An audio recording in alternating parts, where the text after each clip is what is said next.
Welcome. It's the Close the Deal Show. I'm your host, Terrence McCray. Every week we bring you business information, tips, and insight from entrepreneurs, business professionals, and inspired individuals from San Francisco Bay Area and beyond.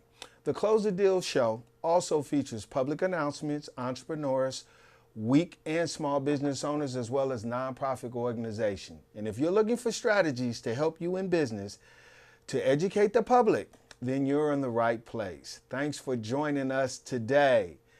Welcome, ladies and gentlemen, the viewers of San Francisco. Today, we're going to have a public announcement, and we're going to talk about several issues going on in the public right here in San Francisco, whether it's sports, whether it's our elected mayor, London Breed. Give kudos. Definitely, I have to acknowledge on the Close the Deal Show, London Breed has been in office over 90 days now, and it appears not only is she living by her word, standing by her word, but she is also taking charge and making a difference in our community. How so? If you go in any area in downtown, whether it's the financial district, the civil district, the Union area, or by the library or city hall, there's a lot of major cleanup. There's a lot of police enforcement out there. And one of the things that I'm noticing, there aren't too many homeless people out there begging and doing things that is very offensive, like shooting up needles, And one of the things that is helping a whole lot is that London Breed is not doing this by herself.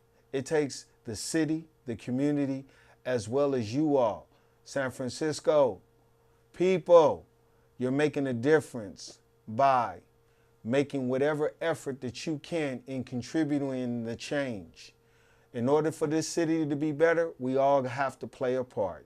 So, ladies and gentlemen, I want to talk about sports, okay? And one particular person I decided to bring on is someone who knows sports quite well. Ladies and gentlemen, I want to introduce you a sportscaster by the name of Roccman. Welcome, Roccman. Welcome to the show. Glad to be here.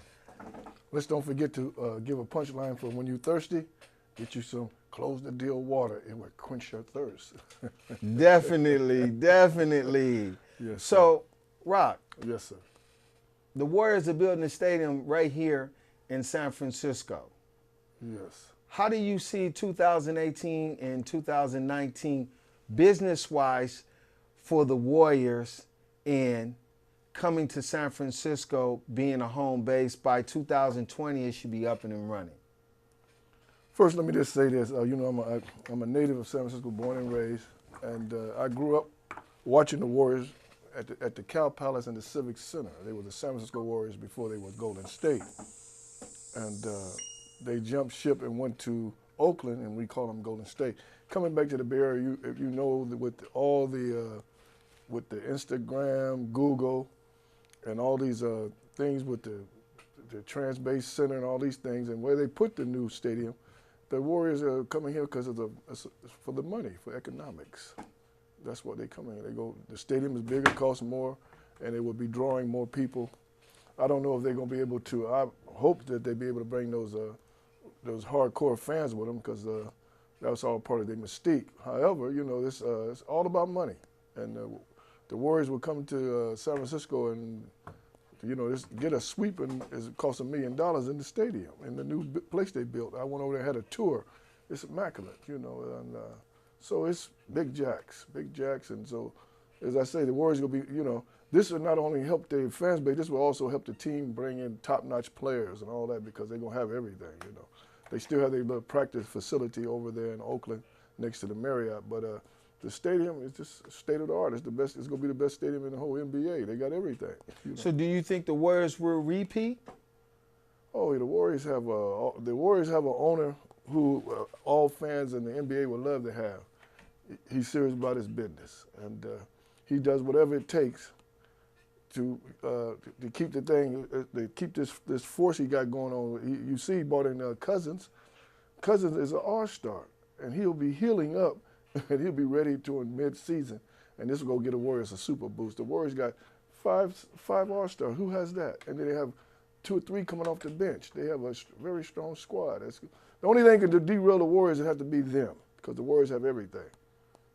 So you don't think that by LeBron James going to the Los Angeles Lakers that the Warriors won't have a chance in reaching the Western Conference championship? No, the LeBron James coming to the Lakers, which is the #1 brand in the NBA, it helps them down there bring that fan base back up, and it was going to make it very, with the San Francisco LA thing, it'd have a competition. But the Lakers are nowhere near the Warriors on no level as far as the NBA. The Lakers, if they win 45 games, they had a successful season. The Warriors, if they don't win a championship, it's been a disaster. Oh, so you believe that the Lakers don't even have a chance even in competing? Because you have commentaries like Stephen, what's his name, Stephen from ESPN? Oh, Stephen A. Smith? Yeah. He's saying that the Lakers is going to reach the Western Conference Finals. You got to check the water he's drinking. You sure? Oh, yeah. The Lakers will be happy if they make a 7th or 8th seed. The West is strong. You talking about the Houston Rockets, who was 1 game away from beating the Warriors. You talking about Thunder. You talking about the San Antonio Spurs. You got the Portland Trailblazers. They loaded. The West is LeBron James. The only thing that's different from the Cavaliers and the roster he's on now is that these guys are younger. He's on a younger squad. They won something like 30-something games. He makes a difference. They'll probably win 11 more games than they won last year. Write it down. You heard it from me, the real commentator. People like me have been silent because they don't want to hear the real. I'm going to give it to you in the real. I ain't going to put no coating on it. The Lakers don't match up with the Warriors on no level. Yeah. What makes you think the Lakers don't match up on any level? Strategically explain that from the aspect of business. Okay, looking at the business side of it, the Warriors have some of the most prolific shooters in the NBA. You talking about Clay, his father's a commentator for the Lakers.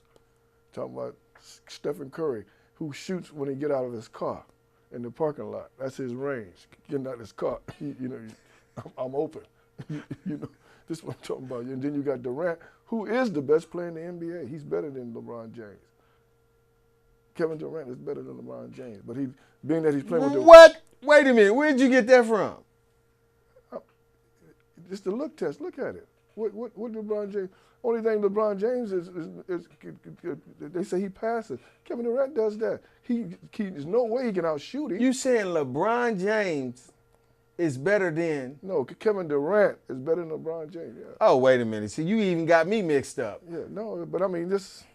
If you want to hear from the streets, but I mean, if you want to go by what some people who don't know nothing about sports say, they say LeBron James, and I'm not mad at it because LeBron James has a brand.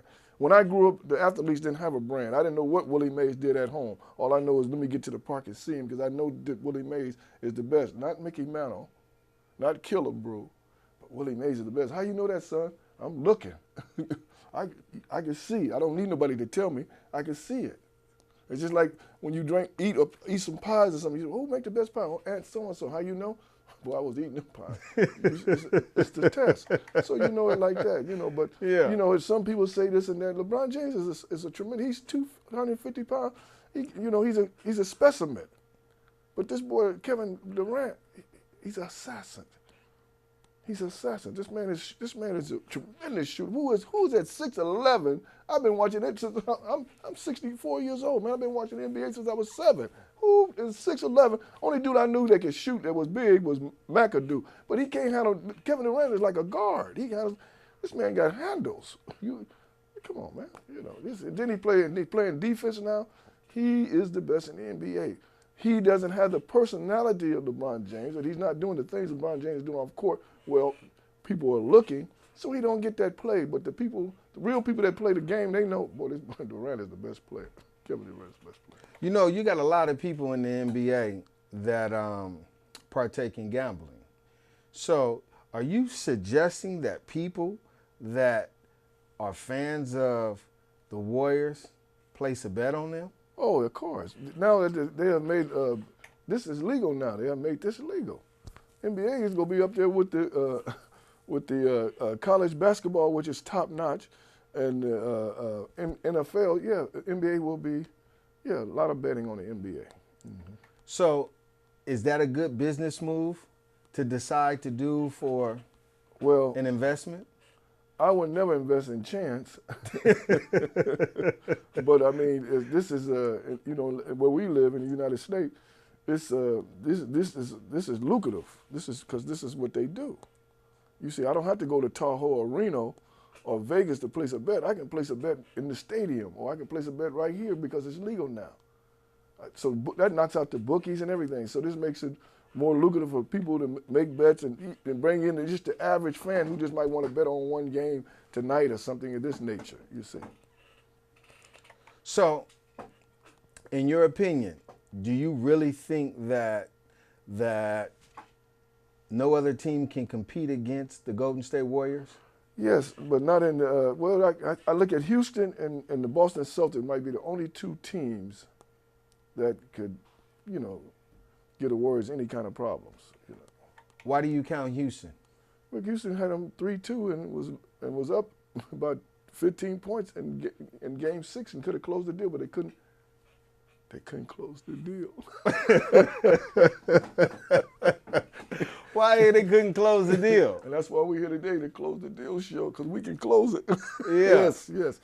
Well, they was winning by the 3 and they died by the 3. They missed something like 20 shots in a row, and that guy Kevin Durant, he's a bad man. Yeah. Yes, that is absolutely true. You know, what I also find very interesting is there's a lot of things going on in San Francisco that a lot of people aren't aware of. And one of the things that I would like to know, for my viewers to know, is, you know, what got you started in commentating? Well, when I grew up, when I was growing up, it was transition radios, little transition radio. So I would be going fishing with my aunt and go to the games. And my father, he would work like 16 hours a day. And when he come home, I would give him a play-by-play of the game. They didn't have ESPN and none of that. So I had to be there for my father. So when I come in, when my father come home from work, he'd be beat, tired, come in and say, man, tell me what the Giants do today, boy? Oh, Dad, it was McCovey. He went 2 for 3. He hit a shot off the wall. Off the wall? You went to the game? No, Daddy, I listened to it. I would give him the description of everything that happened. Hit off the foul pole, hit the line. Oh, he would just barely got in there. And I didn't see no sports, because the sports shows don't come on until in the evening, in the news. So I listened to the radio attentively, and I would give him play-by as it was relayed in. The broadcasters when I grew up were tremendous. Russ Hodges, Lon Simmons, Bill King. These people were prolific people. They don't have nothing like that today. These people, when they would describe the game, it was like you were right there, Absolutely. And so not only they were so appealing to me, even when I went to the game, I would listen to them while I'm watching the game. So this brought me in, and this made me commentate. I commentate, referee. I do it all. So where did you actually commentate at? Inside the Department of Corrections. Excuse me? In the Department of Corrections. So you were incarcerated? Yes. So you actually commentated prison sports? Prison sports. I had a TV show. I was a referee, umpire. I did all the sports in the prison. The umpiring, the referee of football, baseball, basketball, all the sports. And I had a little TV show and all that. I did the commercials and everything. So how long were you in prison? 41 summers, 41 years. 41 years? Yeah, I went to prison at 19. I got out at 61. Wow. And look at you today. You've been taking care of business. Yes, I worked every day, 3 years, 7 days a week. Just now getting off. Just now taking a deep breath. So how are you able now, after transitioning back into society, able to close the deals that you make right now business-wise to be able to continue your gift as far as commentating? Well, I just, I'm in search of fulfilling a lot of dreams. So in that search, I try to position myself, put myself in a position so that if the opportunity come knocking, I can step right into it. It's like today, you call me, I'm here. And this is how I'm living, day to day, moving toward just staying guided, just trying to do all the upright things. Because when you do good, the reward of good is what? Coming Good. back. Right, good, right. So I try to maintain that type of thing, not get involved in anything that is what I would say that you wouldn't want nobody to see you do. Things of that nature. Just do everything that's right. Because I live as like you said, we're going live in 5 minutes. I'm living live all 24 hours a day because I know the Lord looking at me. And so if I can close the deal with Him, I know I'm gonna be successful. And all I got to do is the right thing. And it's hard in this work because they, coming back after 41 years, boy, they got a lot of things that can turn you to this way or that way. So it's a constant battle. But how else could you get buff or be successful if you don't have opposition? So I'm up for it, and I push and grind every day, go to work, do it, and get back and work on my craft, just stay. Somebody might knock on the door. Hey, you want to come down and do the Little League game? You want to do the Warriors game? You want to do the San Francisco Giants game? Can you fill in for John Miller over the Giants? Without a doubt, take right over. There's a 2-2 pitch. Got him. Hey, got him on a slide in the dirt. Got him. Oh, he went for that. I can step right in. Because I'm not. I'm gonna call it like I see it. And the fans probably would really love to have somebody like me because I'm the type of person. If the team is garbage, I'm gonna tell you that. I'm gonna tell you like those people that's going to see the Giants right now. They got a garbage product, and the Giants are making money over fists, hand over fist, and all that, but they don't have a good product on the field because the people who are running the organization are making bad decisions. How do you won 3 World Series, sell out every game, the park is paid for and all that, and you can't put a good team on the field? Who's making them shots? Who's calling those shots? That's what these questions should be asked. So a person like me, I'm gonna bring it out.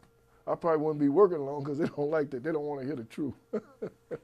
But that's what that's part of being in that. And you go on the East Coast, you'll see that because the fans are more hardcore. But out here, they want to cover it up. They want to, But I'm gonna tell it just like it is. Tell it just like it is. So you don't think the NFL Giants have a good squad? I was talking about the San Francisco Giants. Oh, well, the New York Giants, they have a lot of problems. They got a quarterback that has a pedigree from his father, his brother, and him, and he's there on name alone, not performance. If his name was Peters or Williams or something, he would have been gone. But being that his name is Manning, he stays in because he comes from an institution. His father was a quarterback in the NFL. His brother was one of the greatest quarterbacks. He won 2 Super Bowls. So they carry that. This is what I'm showing you. They carrying a person who is not really up to par. He's going downhill. But why they got to hold him? Because they got to let him go out on his own terms because he's a Manning. But if his name was McCray, come here, man. Let me give you the check.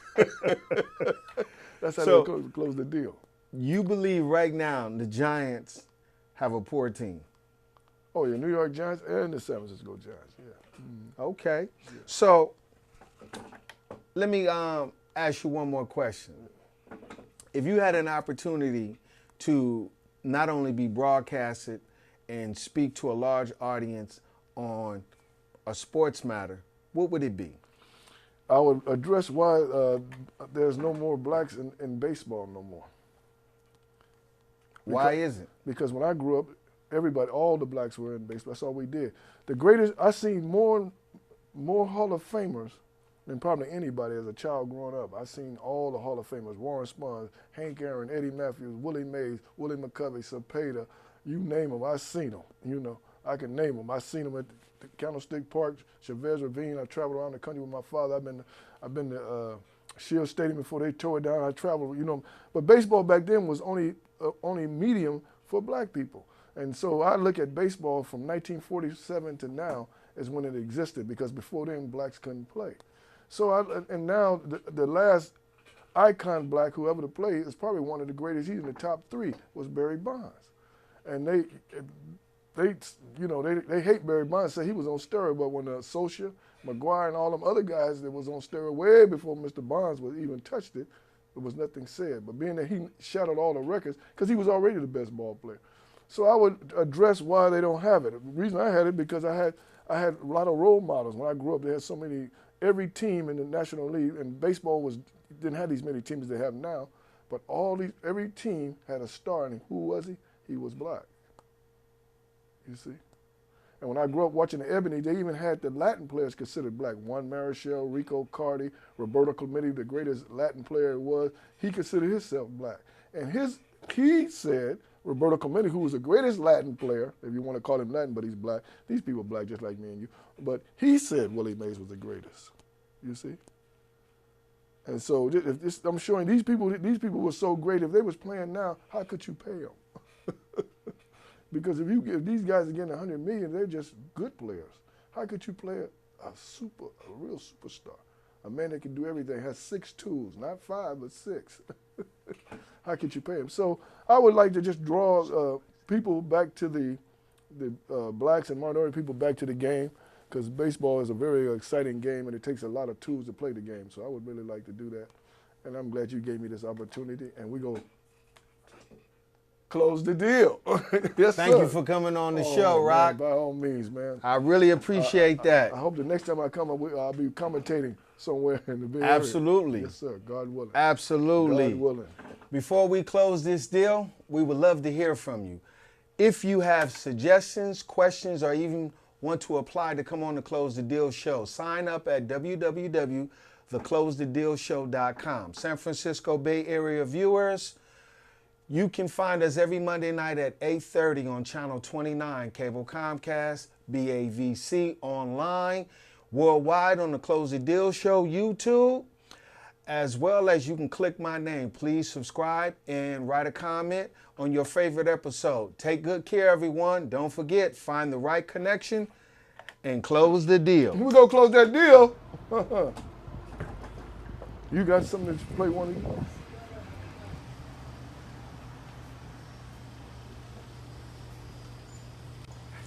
In the Close of the Deal show, watch and listen to Mr. Buildwealth, aka Jasper Smith, discusses how he cares about the community and financial services.